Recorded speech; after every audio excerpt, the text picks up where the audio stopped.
Welcome back to Classic Novels in 5 Minutes. Today, we're diving into one of the most influential works in world literature, Crime and Punishment. Written in 1866 by the Russian author Fyodor Dostoevsky, this novel explores guilt, morality, and the psychological struggle between good and evil. In the next 5 minutes, we'll break down the story, its themes, and why it remains a timeless classic. In the sweltering summer heat of St. Petersburg, a former law student named Rodion Raskolnikov wrestles with a dangerous idea. What if some people are extraordinary? So extraordinary that they have the right to overstep moral laws for the greater good. This idea will lead him toward a crime, and ultimately toward punishment far deeper than prison. Raskolnikov is poor, starving, and desperate. He fixates on Alyona Ivanovna, a cruel old pawnbroker who exploits the poor. He convinces himself that killing her and using her money to do good would be a righteous act. One evening, he acts on this theory. He murders the pawnbroker with an axe, but the plan collapses when her innocent sister, Lizaveta, unexpectedly walks in. Panicking, Raskolnikov kills her too. He steals only a few items and barely escapes. The crime he believed was a moral test becomes a psychological nightmare. Raskolnikov becomes mentally unhinged.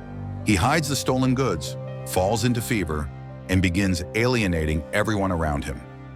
Detective Porfiry Petrovich quietly studies him, noticing his agitation and obsession with moral theories about exceptional men. Their conversations turn into a game of psychological chess.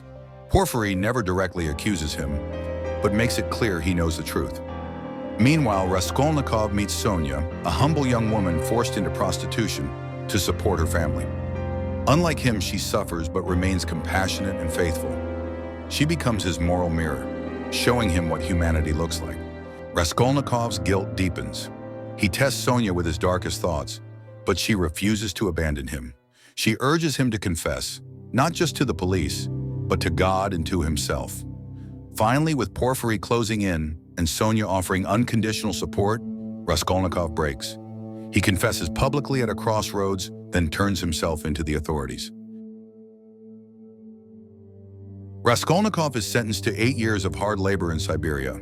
At first, he remains cold and unrepentant, clinging to his theory of the extraordinary man. But Sonya follows him into exile, visiting regularly. Slowly, her kindness cracks his hardened self-image. He realizes that no one can place themselves above other human beings, and no ideology justifies murder. The novel ends not with tragedy, but with the beginning of Raskolnikov's spiritual rebirth. Now let's take a moment to look at why Crime and Punishment remains one of the most powerful novels ever written. At its heart, this is a psychological study of guilt. Dostoevsky doesn't focus on the crime itself as much as the mental collapse that follows. Raskolnikov believes he's above ordinary morality, but as the story unfolds, Dostoevsky shows how that belief destroys him from the inside. One of the novel's greatest strengths is the way it captures the tension between reason and conscience. Raskolnikov's theories seem logical in his mind, yet emotionally, he can't escape the weight of what he's done. That contradiction is what drives the entire book. More than a murder story, Crime and Punishment is a journey into the human soul. A reminder that no idea, no theory, and no rationalization can silence a guilty conscience. And that's why this novel continues to speak to readers, even more than 150 years after it was written. Thank you for joining me on Classic Novels in 5 Minutes.